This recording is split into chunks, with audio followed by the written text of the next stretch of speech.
शुभं कुरु त्वं कल्याणम् आरोग्यं धनसम्पदः शुभं कुरु त्वं कल्याणम् आरोग्यं धनसम्पदः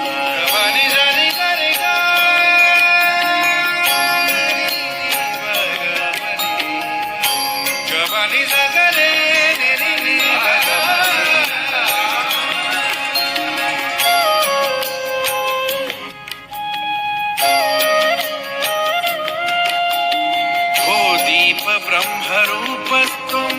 ज्योतिषां प्रभुरव्ययः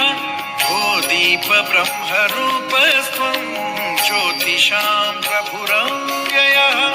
आरोग्यं देहि पुत्राश्च मति स्वच्छामि मे सदा शुभं कुरु त्वं कल्याणम् आरोग्यं धनसम्पदः शुभं कुरु